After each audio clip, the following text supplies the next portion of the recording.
الحمد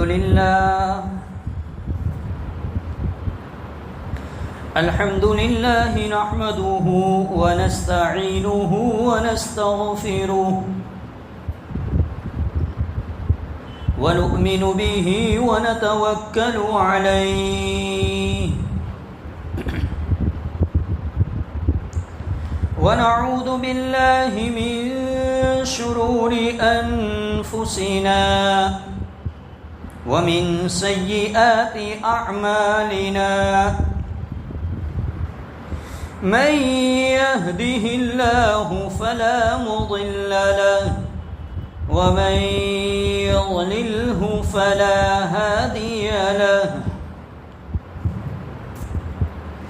ونشهد أن لا إله إلا الله وحده لا شريك له ونشهد أن سيدنا ومولانا محمدا عبده ورسوله أرسله الله تعالى إلى كافة الناس بشيرا ونذيرا وداعيا إلى الله بإذنه وسراجا منيرا أما بعد فأعوذ بالله من الشيطان الرجيم بسم الله الرحمن الرحيم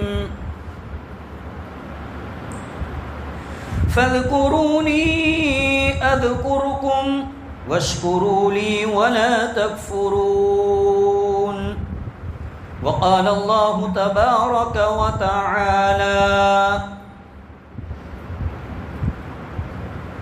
يا أيتها النفس المطمئنة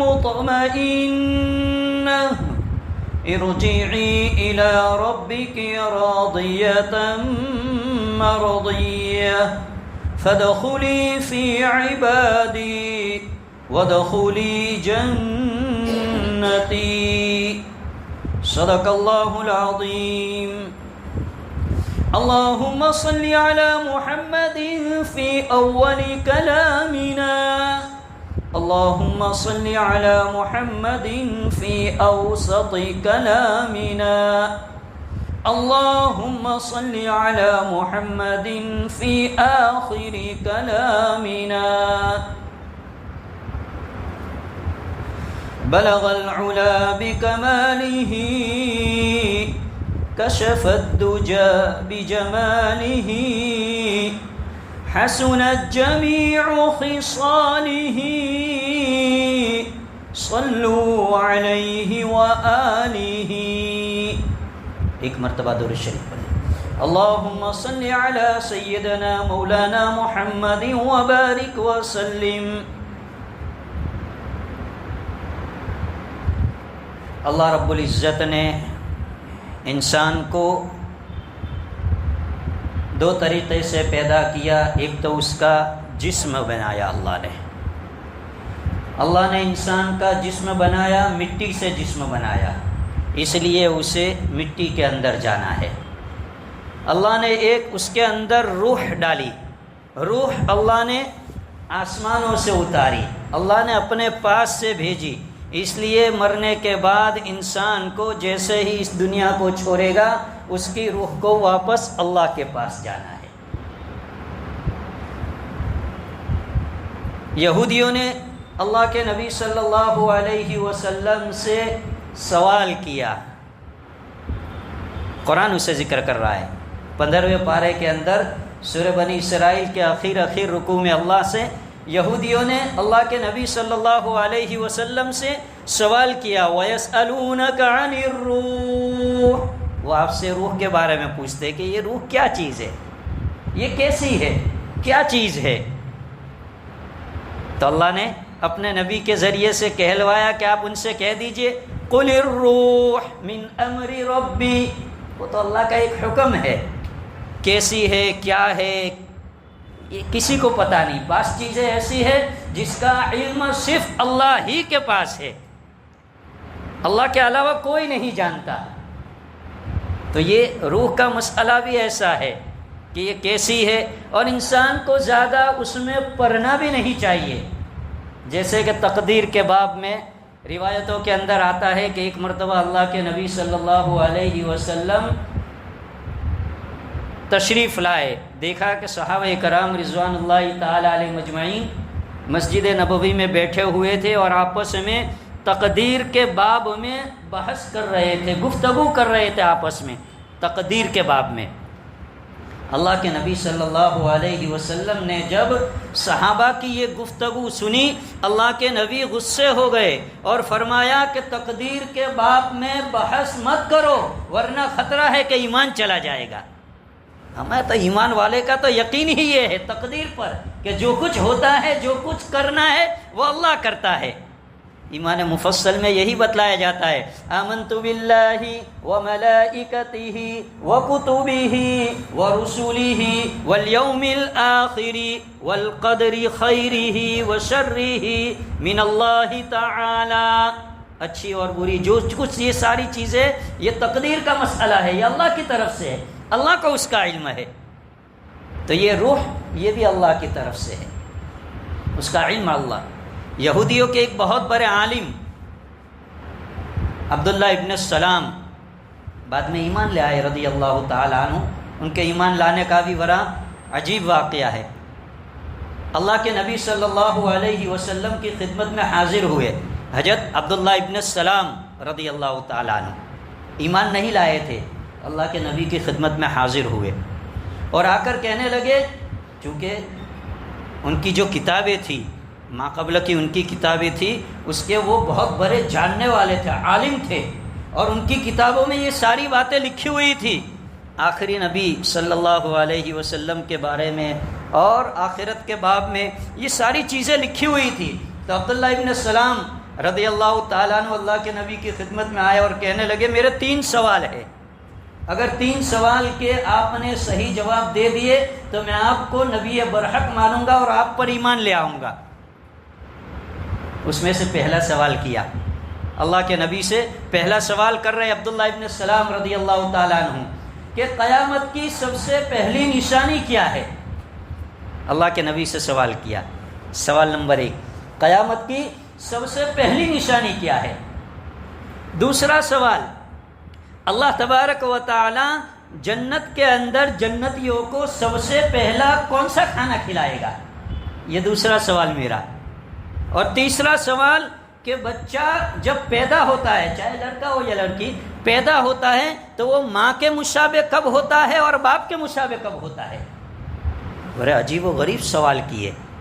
میرے یہ 3 سوال ہے، اگر تم اس کے جواب دے دو تو میں تم کو نبی مانوں گا اور تم پر ایمان لے آؤں گا، اور یہ جواب نبی ہی دے سکتا ہے، نبی کے علاوہ کوئی نہیں دے سکتا۔ اللہ کے نبی صلی اللہ علیہ وسلم نے ارشاد فرمایا کہ میں ابھی جواب دیتا ہوں تم کو، تھوڑی دیر خاموش رہے اللہ کے نبی صلی اللہ علیہ وسلم۔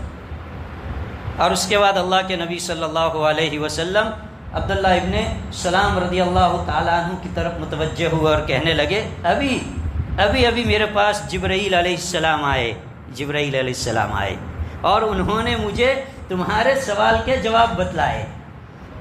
علم اللہ کا دیا ہوا، دنیا کے اندر جتنا بھی علم ہے وہ علم خود کا نہیں ہے، ذاتی علم صرف اللہ کا ہے۔ عالم الغیب والشہادہ، اللہ کا علم وہ ذاتی علم ہے، اس کے علاوہ دنیا کے اندر جتنا بھی علم ہے وہ وقتی ہے۔ قرآن کریم کے اندر اللہ تبارک و تعالیٰ ارشاد فرماتے ہیں کہ تم جب پیدا ہوتے ہیں اس وقت بھی بغیر علم کے آتے ہیں، اور تم جب اس دنیا سے جاتے ہیں اس وقت بھی بغیر علم کے جاتے ہیں۔ یہ تو عطائی علم ہے، دنیا کے اندر جتنا بھی نالج، جتنا بھی علم لوگوں کے پاس ہے وہ عطائی ہے، ذاتی نہیں ہے۔ ذاتی علم صرف اللہ کے قبضے قدرت میں، اللہ ہی کے پاس ہے۔ اللہ قرآن میں ارشاد فرماتے ہیں، واللہ اخرجکم من بطون امہاتکم لا تعلمون شیئا۔ اللہ کیا کہہ رہا ہے؟ واللہ اخرجکم من بطون امہاتکم لا تعلمون شیئا، تم جب دنیا کے اندر ماں کے پیٹ سے پیدا ہو کر دنیا کے اندر آتے ہیں، بالکل تمہارے پاس کسی قسم کا کوئی علم نہیں ہوتا، اتنا بھی علم نہیں ہوتا کہ تمہارا باپ کون ہے، تمہاری ماں کون ہے، یہ علم بھی تمہارے پاس نہیں ہوتا۔ اور اللہ کہہ رہا ہے جب تم اس دنیا سے جاؤ گے، جب تمہارا اس دنیا سے جانے کا وقت آئے گا، اس وقت بھی تمہارے پاس سے یہ علم لے لیا جائے گا۔ وَمِنْكُمْ مَنْ يُرَدُّ إِلَىٰ أَرْذَلِ الْعُمُرِ لِكَيْ لَا يَعْلَمَ بَعْدَ عِلْمٍ شَيْئًا، جب انسان کی ایک عمر پہنچ جاتی ہے، بڑھاپے کی عمر بعض مرتبہ، اور بعض مرتبہ اس دنیا سے جب جانے کا انسان کا آخری وقت ہوتا ہے، اس وقت انسان خود اپنی اولاد کو نہیں پہچان سکتا، جس کے ساتھ پوری زندگی انسان نے گزاری، پوری زندگی انسان اپنی اولاد کے ساتھ رہا، اپنی بیوی کے ساتھ رہا، اپنے بچوں کے ساتھ رہا، لیکن جب آخری جانے کا وقت آیا اور اس کے سرہانے لا کر پوچھتے ہیں ابا پہچانتے ہو مجھے، باجی اور کھوچو منے، نہیں، کوئی جواب نہیں، پہچان چھوٹ جاتی ہے۔ تو اللہ کہہ رہا ہے کہ جب دنیا میں آئے تب بھی بے علم آئے تھے، دنیا سے جاؤ گے تب بھی یہ علم میں اٹھا لوں گا۔ صرف علم کا ہونا، جانکاری کا ہونا کوئی کمال نہیں ہے۔ اللہ کرے کہ اللہ ہمیں قرآن سمجھنے کی توفیق عطا فرمائے۔ ابلیس شیطان، اس کو جب دنیا کے اندر اتارا، قرآن کریم اسے بھی ذکر کر رہا ہے کہ اسے جب دنیا کے اندر اتارا تو وہ بہت بڑا عالم تھا، جاننے والا تھا۔ کیسا جاننے والا تھا؟ مولانا اشرف علی تھانوی نور اللہ مرقدہ فرماتے ہیں کہ ابلیس کے پاس 4 میں سے 3 عین تھے، 3 عین تھے، چوتھا عین نہیں تھا۔ پہلا عین کہ وہ عالم تھا، جاننے والا تھا۔ کیسا عالم؟ فرمایا کہ آسمانوں کے اوپر فرشتوں کا وہ استاد تھا، معلم الملائکہ اسے کہا گیا، فرشتوں کو وہ علم سکھاتا تھا۔ ایسا علم اس کے پاس تھا۔ کس کے پاس؟ شیطان کے پاس، ابلیس کے پاس۔ لیکن صرف جاننا کافی نہیں ہوتا۔ دوسرے نمبر پر فرمایا کہ اس کے پاس دوسری عین، پہلا عین علم کا عین تھا، دوسرا عین عقل اس کی اتنی بہترین تھی کہ دنیا کے اندر آج کسی کی نہیں ہے، ایسی عقل تھی۔ کیسے؟ فرمایا کہ جب آدم علیہ السلام کو اللہ تبارک و تعالیٰ نے تیار کیا، سورہ بقرہ کے اندر بھی اللہ نے اس کا ذکر فرمایا، 4 رکوع کے اندر، وَإِذْ قَالَ رَبُّكَ لِلْمَلَائِكَةِ إِنِّي جَاعِلٌ فِي الْأَرْضِ خَلِيفَةً، اس رکوع کے اندر اللہ ذکر کر رہا ہے۔ اور 8ویں پارے کے اندر سورہ اعراف میں بھی اللہ اس کا ذکر کر رہا ہے، آدم علیہ السلام اور ابلیس کے اس قصے کا، اس واقعے کا، کہ اللہ تبارک و تعالیٰ نے آدم علیہ السلام کو پیدا فرمایا، اور پیدا فرمانے کے بعد پھر حکم دیا۔ کیا حکم دیا؟ حکم دیا، فرشتوں کو حکم دیا کہ آدم علیہ السلام کو سجدہ کرو۔ سارے فرشتوں نے آدم علیہ السلام کو سجدہ کیا۔ ابلیس بھی تھا اس وقت، آسمانوں میں تھا، ابلیس سے بھی کہا گیا کہ تم بھی سجدہ کرو۔ سورہ اعراف کے اندر 8ویں پارے کے اندر اللہ اسے ذکر کر رہے، اس کی عقل کو بتا رہے کہ اس کی عقل کتنی پاورفل تھی، اس کی عقلی دلیل کیسی تھی کہ اس کا کوئی جواب نہیں تھا۔ وہ کیا کہہ رہا ہے؟ قرآن سے ذکر کر رہا ہے، قال ما منعك اذ امرتك قال ما منعك لم تسجد اذ امرتك، جب میں نے تجھے، اللہ کہہ رہے کہ حکم دیا تو تو حکم کی تعمیل کرتے ہوئے آدم کو سجدہ کیوں نہیں کیا؟ تو نے سجدہ کیوں نہیں کر رہا؟ تو وہ عقلی دلیل کیا دے رہا ہے؟ ابلیس کہہ رہا ہے، قرآن اس سے ذکر کر رہا ہے، قال انا خیر من، میں اس سے بہتر ہوں۔ ابلیس کہہ رہا ہے، شیطان کہہ رہا ہے، میں اس انسان جسے تو نے پیدا کیا ہے مٹی سے، آدم علیہ السلام کے باپ میں کہہ رہا ہے ابلیس کہ میں اس سے بہتر ہوں۔ قال انا خیر من، کیوں بہتر ہوں؟ خلقتنی من نار، تو نے مجھے آگ سے پیدا کیا، وَخَلَقْتَهُ مِن طِينٍ، اور آدم کو مٹی سے تو نے پیدا کیا۔ یہ عقلی دلیل دے رہا ہے، اور کہہ رہا ہے شیطان اللہ سے کہ آگ اوپر کو اٹھتی ہے اور آگ بلندی کو ہوتی ہے، مٹی نیچے ہوتی ہے، اوپر والی چیز اپنے نیچے والی چیز کو کیسے سجدہ کرے گی، کیسے جھکے گی اس کے سامنے؟ یہ عقلی دلیل دے رہا ہے۔ یہ دوسری عین تھی اس کے اندر۔ حالانکہ ابن قیم علیہ الرحمہ نے ایک کتاب لکھی، البدائع الفوائد نام کی ایک کتاب لکھی، اس کے اندر 17 دلیلیں پیش کی ہے، 17 دلیلیں پیش کی ہے، جس میں یہ بات ثابت کی ہے کہ مٹی آگ سے افضل ہے، مٹی آگ سے افضل ہے۔ شیطان جو یہ دلیل دے رہا تھا کہ آگ افضل ہے مٹی سے، علامہ ابن قیم رحمۃ اللہ علیہ نے 17 دلیل سے یہ ثابت کیا ہے کہ مٹی افضل ہے، آگ اس کے نیچے ہے۔ کیا اللہ کو معلوم نہیں تھا کہ مٹی افضل ہے، آگ اس سے نہیں؟ اللہ اسے جواب نہیں دے سکتے تھے؟ شیطان کو جواب نہیں دے سکتے تھے؟ یہاں سے ایک بات معلوم ہوئی کہ بڑوں کے سامنے کبھی سوال نہیں کرنا چاہیے، دلیل نہیں کرنی چاہیے بڑوں کے سامنے۔ بعض مرتبہ انسان اپنے بڑوں کے سامنے بھیڑ جاتا ہے اور دلیلیں کرتا ہے، طرح طرح کے اعتراضات کرتا ہے۔ شیطان نے اللہ کے سامنے دلیل کی، اللہ کے سامنے حجت کی، اللہ کے سامنے ہو گیا تو وہ راندہ درگاہ بن گیا، ذلیل، خود ذلیل ہو گیا۔ دنیا کے اندر بھی اگر انسان بڑوں کے سامنے دلیلیں پیش کرے گا اور بڑوں کے سامنے حجتیں پیش کرے گا تو وہ خود اپنے آپ کو ذلیل پائے گا۔ یہ دوسری عین تھی اس کے پاس، شیطان کے پاس یہ دوسری عین تھی کہ وہ عقل کا اتنا پاورفل تھا۔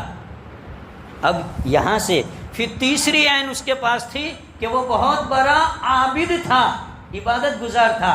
آسمان کے اندر کوئی جگہ ایسی نہیں تھی جہاں پر اس نے سجدہ نہ کیا ہو، اتنی عبادت کی تھی اس نے آسمانوں کی دنیا میں۔ تو عالم تھا، عقل کے اعتبار سے بہت پہنچا ہوا تھا۔ تیسری عین تیسرے نمبر پر فرمایا کہ عبادت گزار تھا۔ یہ تینوں چیزیں تھی۔ مولانا اشرف علی تھانوی فرماتے ہیں کہ چوتھا عین اس کے پاس نہیں تھا، وہ ہے عشق کا عین۔ اللہ سے عشق اسے نہیں تھا، اللہ کی صحیح معنوں میں بندگی اس کے پاس نہیں تھی، اس لیے وہ راندہ درگاہ ہو گیا۔ اور راندہ درگاہ ہوتے ہوتے اس نے باوجود یہ کہ اللہ جلال میں تھے، اللہ غصے میں تھے، جس وقت اسے جنت سے، اوپر آسمانوں کی دنیا سے اسے دنیا کے اندر بھیجا جا رہا تھا، اسے نکالا جا رہا تھا اتنی متبرک اور اتنی پاکیزہ سرزمین سے، اس وقت وہ اللہ سے مہلت مانگ رہا ہے، مہلت مانگ رہا ہے۔ کیا مہلت مانگ رہا ہے شیطان؟ لَأَقْعُدَنَّ لَهُمْ صِرَاطَكَ الْمُسْتَقِيمِ، آپ مجھے مہلت دے دیجئے، آپ مجھے مہلت دے دیجئے کہ میں تیرے بندوں کو راہ راست سے بھٹکاؤں گا۔ اور پھر اس کی 4 سمت بیان کی اس نے سورہ نحل کے اندر۔ اللہ تبارک و تعالی اسے بھی ذکر کر رہا ہے، من بین ایدیہم ومن خلفہم وعن ایمانہم وعن شمائلہم ولا تجد اکثرہم شاکرین۔ میں تیرے بندے کو آگے سے، پیچھے سے، دائیں سے، بائیں سے، چاروں سمت سے بہکاؤں گا، چاروں سمت سے ورگلاؤں گا۔ بہت سارے بندے ایسے ہوں گے جو تیرے ورگلانے میں آئیں گے، تیرے میرے شکر گزار نہیں بنیں گے۔ اللہ کہہ رہا ہے سب سے پہلا ہتھیار شیطان کا انسان پر یہ ہوتا ہے کہ وہ انسان کو ناشکرا بنا دیتا ہے۔ سب سے پہلا ہتھیار کہ انسان کو ناشکرا بنا دیتا ہے۔ تو اللہ کہہ رہا ہے کہ اللہ کا علم ذاتی علم ہے، اور بندے کے پاس جو علم ہے وہ عطائی علم ہے۔ بندے کے پاس کچھ نہیں ہوتا، پیدا ہوتا ہے تب بھی، اور جس وقت اس دنیا سے جا رہا ہے تب بھی اس کے پاس سے علم لے لیا جاتا ہے۔ لیکن اللہ قرآن میں کہہ رہا ہے میں نے کچھ مشینری تجھے دی ہے، تو پیدا ہوتا ہے اس کے بعد کچھ مشینری میں نے تجھے دی ہے جس کے ذریعے سے تو علم حاصل کر رہا ہے۔ کون سی مشینری؟ قرآن۔ اللہ قرآن کے اندر اسے بھی ذکر کر رہا ہے، واللہ اخرجکم من بطون امہاتکم لا تعلمون شیئا وجعل لکم السمع، پہلی مشینری کان دیے میں نے تجھے، وجعل لکم السمع والابصار، دوسری مشینری کہ آنکھ دی میں نے، والافئدہ، اور دل دیا تجھے، دل و دماغ دیا. یہ 3 مشینری دی. 3 مشینری کے ذریعے سے تو علم حاصل کر رہا ہے. ابھی تو چھوٹا ہے، پیدا ہوا، ابھی تو سو رہا ہے، آنکھیں تیری دیکھ نہیں رہی لیکن تیرے کان سن رہے ہیں. اس لیے اللہ نے پہلے قرآن کے اندر کان کو ذکر کیا کہ بہت ساری چیزیں ایسی ہوتی ہیں جو دیکھی نہیں جا سکتی لیکن سنی جا سکتی ہے. تو سننے کا علم اتنا پاورفل ہوتا ہے. تو اللہ نے قرآن کے اندر پہلے سماع کا ذکر فرمایا، وَجَعَلَ لَكُمُ السَّمْعَ وَالْأَبْصَارَ وَالْأَفْئِدَةَ قَلِيلًا مَا تَشْكُرُونَ. یہ اتنی ہیوی اللہ کہہ رہا ہے مشینری دینے کے باوجود بھی تم میرے شکر گزار بہت کم بندے ہیں، بہت کم. آنکھیں دی جن کو اللہ نے آنکھیں نہیں دی، جن کو اللہ نے آنکھوں سے دکھائی نہیں دیتا، ان کو دیکھ کر کبھی ہمیں اپنی آنکھوں کی شکر کی توفیق ہوئی؟ اللہ کے نبی صلی اللہ علیہ وسلم نے ایک مرتبہ اپنے سامنے ایک انسان کو دیکھا جو پستہ قد تھا، چھوٹے قد کا تھا، جسے ہم ٹھنگنا کہتے ہیں، چھوٹے قد کا تھا. اللہ کے نبی نے اسے دیکھا، فوراً مسجد کے اندر گئے اور 2 رکعت نماز پڑھی. صحابہ نے پوچھا یا رسول اللہ یہ کیسی نماز؟ فرمایا کہ میں نے اپنے سامنے اس انسان کو دیکھا جو پستہ قد تھا، 2 رکعت نماز پڑھ کر اللہ کا شکر ادا کیا کہ اللہ تو نے مجھے صحیح سالم برابر اچھی فٹ والا، اچھی اونچائی والا جیسا ہونا چاہیے ویسا پیدا کیا. ہمیں اللہ نے آنکھیں دی، کان دیے، دل و دماغ دیا لیکن کبھی شکر کی توفیق نہیں ہوتی. بارہا ہم اسپتالوں کے اندر جاتے ہیں، اپنوں کے لیے بھی جاتے ہیں، اپنے دوست احبابوں کے لیے بھی جاتے ہیں، اور طرح طرح کے مریضوں کو ہم بستروں پر دیکھتے ہیں، کسی کی کیا ٹریٹمنٹ ہو رہی ہے، کسی کی کیا علاج ہو رہا ہے، کسی کو کیا مشینریاں لگی ہے، کوئی کیسی تکلیفوں میں ہے. لیکن باہر نکل کر کبھی ہمیں یہ توفیق نہیں ہوتی کہ اللہ سے 2 رکعت نماز پڑھ کر ہم شکر ادا کریں کہ اللہ تیرا شکر ہے کہ تو نے میرے جسم کو صحیح سالم رکھا ہے. کبھی توفیق نہیں ہوتی.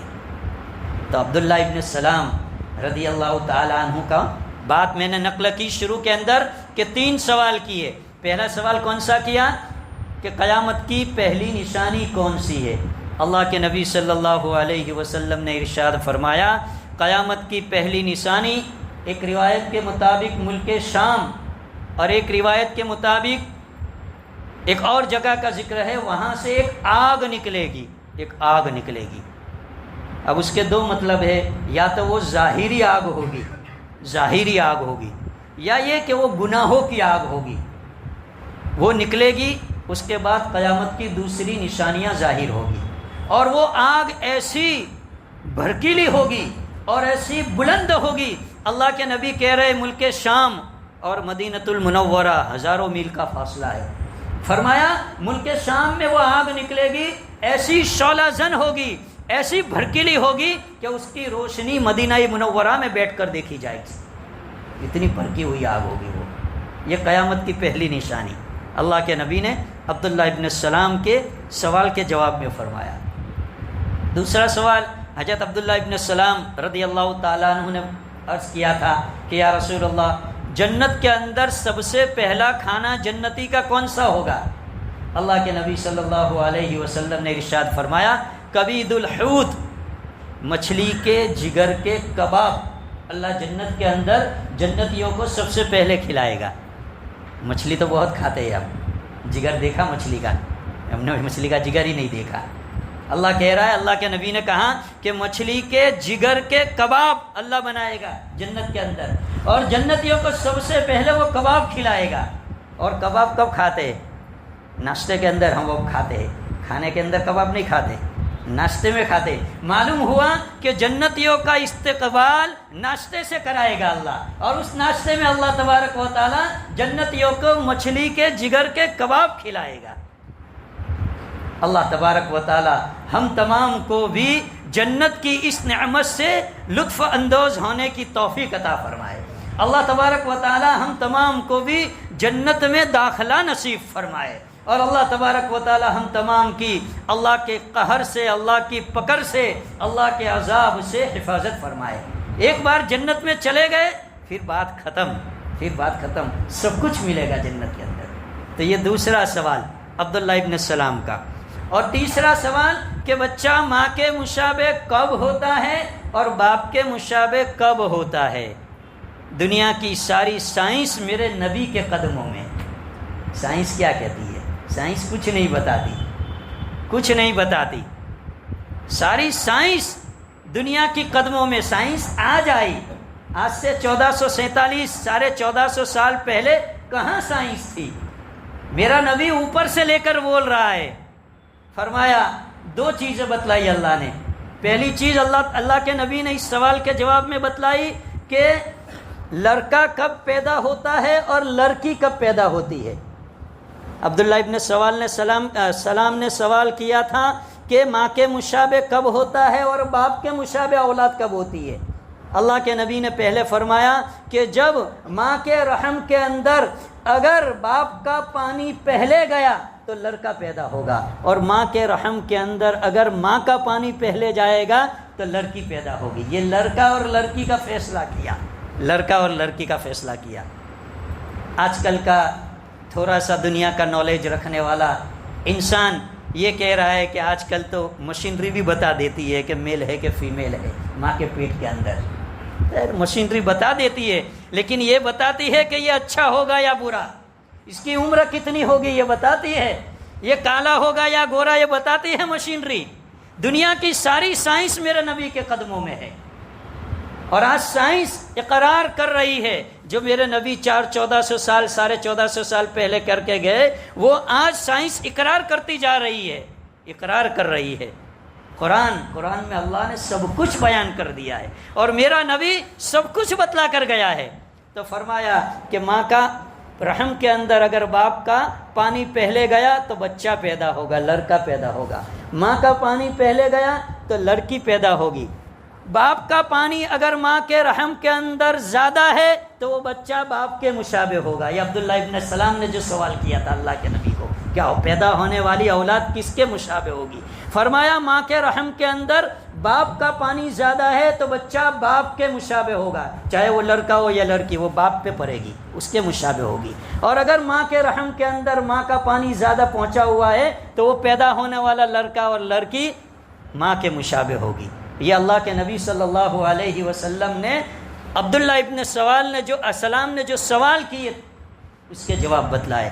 عبداللہ ابن سلام رضی اللہ تعالیٰ عنہ اس سے پہلے نہیں تھے، لیکن کہنے لگے اشہد ان لا الہ الا اللہ وان محمد رسول اللہ، یقیناً آپ اللہ کے سچے نبی ہیں اور میں آپ کے ہاتھ پر اپنا ہاتھ دے رہا ہوں اور میں مسلمان ہو رہا ہوں۔ یہ اللہ کے نبی بتلا کر گئے۔ سائنس آج کہہ رہی ہے کہ قیامت آنے والی ہے، قیامت قریب ہے، اور اس کی وجہ بتلا رہی ہے۔ اس کی وجہ بتلا رہی ہے کہ سورج اور زمین کے درمیان ایک پردہ اللہ نے حائل کیا ہے۔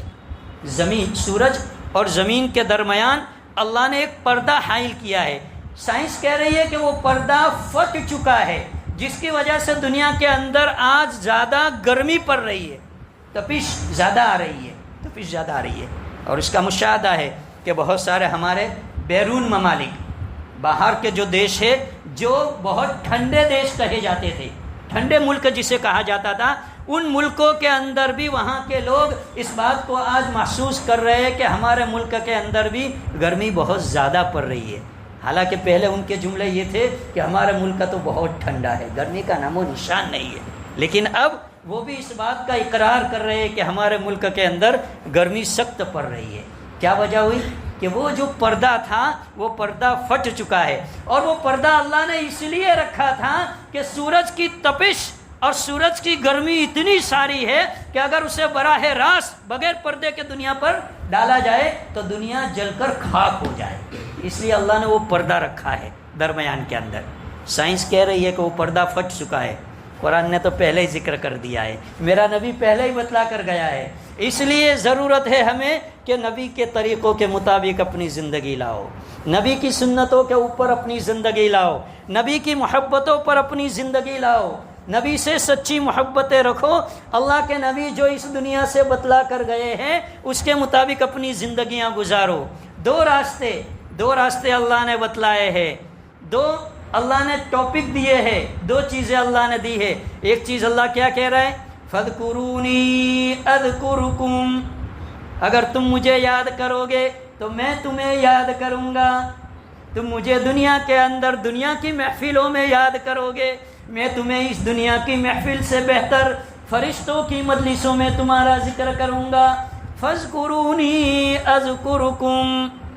اللہ نے ایک ٹاپک دیا انسانوں کو، اور دوسرا فرمایا نسوا اللہ فنسیہم، اگر تم مجھے بھلا دو گے، میرے احکام کو بھلا دو گے، میرے حکموں کو چھوڑ دو گے، فنسیہم، تو پھر میں بھی تمہیں چھوڑ دوں گا، پھر میں بھی تمہیں بھٹکا دوں گا. پھر دنیا کے اندر تم در در کی ٹھوکریں کھاتے رہو گے، کبھی اس در پر، کبھی اس کے پاس، کبھی اس کے پاس، کبھی یہاں گئے، کبھی کورٹ میں گئے، کبھی دواخانے میں گئے، کبھی پولیس اسٹیشن میں گئے، کبھی کچہری میں، کہاں کہاں تم گھومتے پھرو گے. اللہ کہہ رہا ہے نسوا اللہ، اگر تم مجھے بھول جاؤ گے، فنسیہم، تو پھر میں بھی تمہیں بھول جاؤں گا، ان کے حوالے میں تمہیں کر دوں گا. اس لیے اللہ نے یہ جو زندگی دی ہے، اس زندگی کو قیمتی بنانا ہے، اس زندگی کو اللہ کی یاد میں بنانا ہے، اس زندگی کو اللہ کی مان کر اور نبی کے طریقوں کے مطابق زندگی گزار کر جانا ہے. اس طریقے سے اگر ہم زندگی گزار کر جائیں گے اللہ کے حکموں کے مطابق، نبی کے طریقوں کے مطابق، تو مرتے ہی ہمارا استقبال ہوگا. قرآن کہہ رہا ہے یا ایتھا النفس المطمئنہ، کیسی پاکیزہ روح ہے یہ، کیسا پاکیزہ نفس ہے، کیسی پاکیزہ روح آئی ہے. ارجعی الی ربک راضیۃ مرضیہ فادخلی فی عبادی وادخلی جنتی. اللہ کرے اللہ ہمیں اس کے مطابق زندگیاں گزارنے کی توفیق عطا فرمائے. وآخر دعوانا الحمد للہ رب العالمین. سنت باقی ہے وہ سنت پڑھ لیں.